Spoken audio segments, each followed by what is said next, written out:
Hello, everyone. It is the Prophet Michael David, aka Aries, and I hope everyone's having a great day.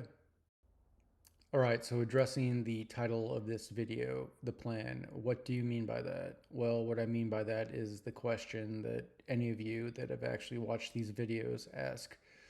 All right, if you're really the Mashiach or a prophet of God, do you actually have a plan to save the planet? And the answer is yes, of course I do. Otherwise, I would be a pretty worthless Mashiach now, wouldn't I?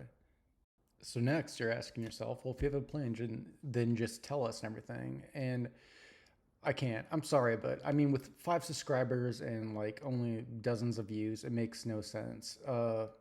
In the future, you know, when I have the bully pulpit, and I can talk to millions, maybe billions of people, hopefully billions, otherwise this won't work, then yeah, I'll tell you the entire plan. But I will tell you what the plan will solve. All right, firstly, the plan to save the world, I mean, it doesn't require any new technology except for some space stuff, and they're going to do that anyway. But it does require humanity to work together in unprecedented ways that it has never done before. So, firstly, I'll be honest, the weakest part of my game as far as saving the earth is like volcanoes and earthquakes. I won't even talk about earthquakes, but the volcanoes, I know there's different kinds. I've watched plenty of YouTube videos on it. There's, you know, crust going into crust, both going down together, plumes, stuff like that. I know enough about it to be dangerous about it, but not enough to give you advice. What I do know in like a planet saving way is that volcanoes and supervolcanoes are a lot like zits and pimples. You can get rid of them in many ways, but you don't have to pop them. Okay, first on the docket, the natural storms, just the erratic weather. And this is like sans stuff caused by earthquakes, but just like all the floods, all the rains, all the fires, all the stuff like that, we just have too much energy in the atmosphere.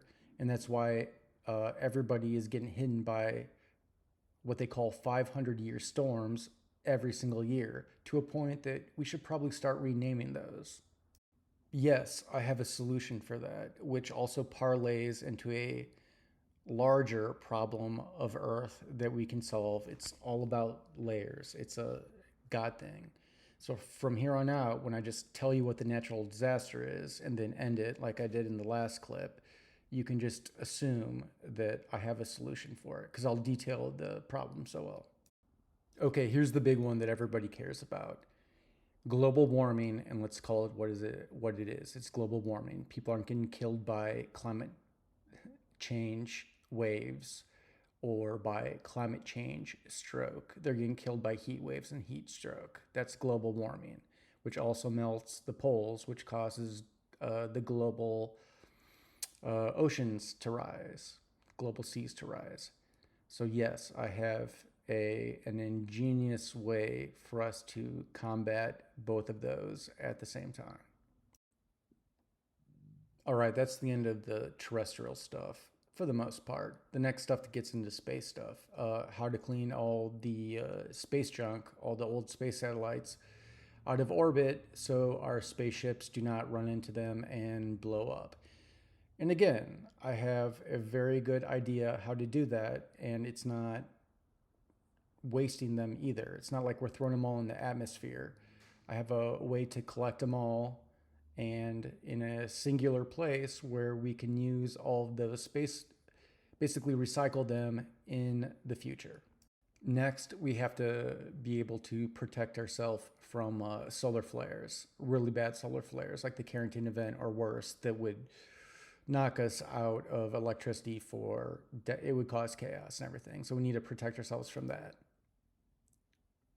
Expanding on that almost identical technology or similar technology, we have to protect ourselves from when the poles shift polarities, and therefore we won't have a magnetosphere uh, anymore, or it'll be very weakened, or it'll be very erratic, and so we'll need to create an artificial one. Just a real quick side note. I haven't mentioned like asteroid impacts because that's one of my prophecies, and we should be doing that like right now because we are going to get hit by an asteroid by in 100 years from last year. So 99 years from this year, 2023. But after that, once we're balling and we can protect the Earth from almost everything, then that's when we recycle those satellites we gathered up out of our atmosphere and we turn them into first space stations. And then from there, we start to colonize the moon. And at that point, we become different species. And hopefully, we will be mature enough not to extinct other sentient species. But then the next step is to do that, we can't just colonize the moon. We need to protect it so the people that are living on the moon don't get killed by gamma rays, X rays, all the stuff that our magnetosphere protects us from and everything. And so we use the artificial magnetosphere that we developed for Earth to protect the moon so we can colonize the moon. And then after that, we used an even more developed technology that's based on that to obviously colonize Mars, thus creating another type of people. They're sentient, they're just not humans. Will be humans, moon people, Lunarians, or whatever, and Martians. But it's the same technique. And you might think that's the end of the story, but like we're super small and space is super big and cold and dangerous. But after that, we have to use the same technology to protect the solar system. It won't do us much good to be colonized on 2 planets and a moon, and then all of a sudden a gamma ray burst destroys us or even sets Jupiter on fire. Somehow I think that would be the end of us as well. So, progression. After we do Mars, we got to explore the solar system, but then start protecting the solar system as well. Yes, I have plans for all this. I talk to God and the angel of the Lord, and I'm a prophet. So, of course, I have plans for all this. I'm also a former engineer and a geometer. So, yeah, like math and science has been my thing since I was little. That being said, what I did tell you was so how am I going to get the bully pulpit to tell, not just 5 people, but like millions or billions? Well, I'm going to rent a billboard and put this equation on it. You've seen it before. I call it Michael's equations, one of the very few things that I've named after me, but it's brilliant.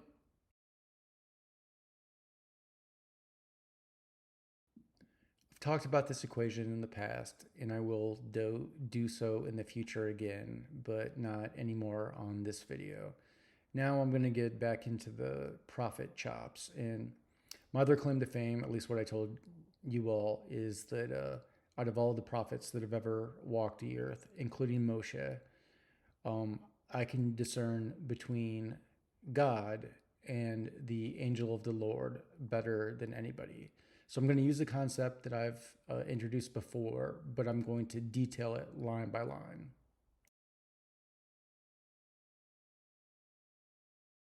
Okay, here we go.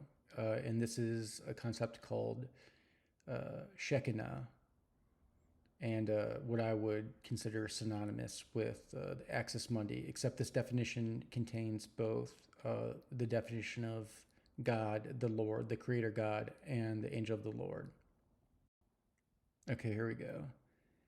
Shekinah is the English transliteration of a Hebrew word meaning dwelling or settling that denotes the presence of God, as it were a place. This concept is found in Judaism. Correct. This is the Axis Mundi. The Hebrew Bible mentions several places where the presence of God was felt and experienced as Shekinah, including the burning bush, true, although it's more complex than that, and the cloud that rested on Mount Sinai, true, although it's slightly more complex than that. The Shekinah was often pictured as a cloud or as a pillar of fire and was referred to as the glory of the God. False. That's the angel of the Lord. The Shekinah was also understood to be the presence in the tabernacle. True. And the temple in Jerusalem, also true. And be seated to the right hand of God. False. That's the angel of the Lord. The word Shekinah is not found in the Bible, true, and appears in the Mishnah and the Talmud and the Midrash. I guess true. I can't confirm those. Point to the story. Even the greats, almost all the greats, at one time or another, in some way confused God and the angel of the Lord. But I do not do that because I'm Mashiach. I totally understand the difference between the two. That's why I'm Mashiach.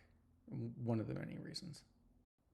All right, I'm going to be signing off here in a couple minutes, but first, this is the time of year, about a year ago, is when I became Mashiach. I knew I was a prophet of God. I was already that for a year, but I just didn't know I was Mashiach.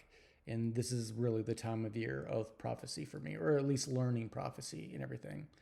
So in that light, I'm going to do a little bit teaching this year, and just two videos that popped up that I think you should watch if you're. It's not even Jewish prophecy; it's just other type of prophecy, Native American prophecy, and well, Archangel Michael spans pretty much everything. And the more you guys learn about him, the more you'll like him. But here's a screenshot of the first video of about Native American prophecy of a being that they called the Pahana, which I've claimed to be, and the Hopi end times prophecy.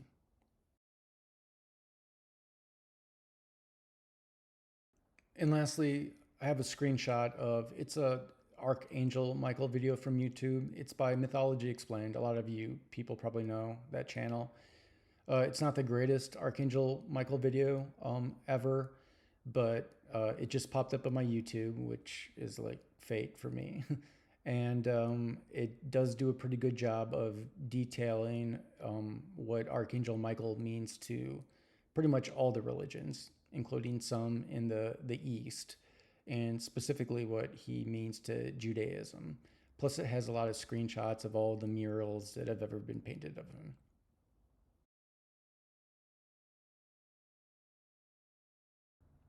All right, time's off for the day. I'm over 12 minutes, but uh, just to clarify a point, I'm not claiming to be the reincarnation of Jesus or of the Archangel Michael.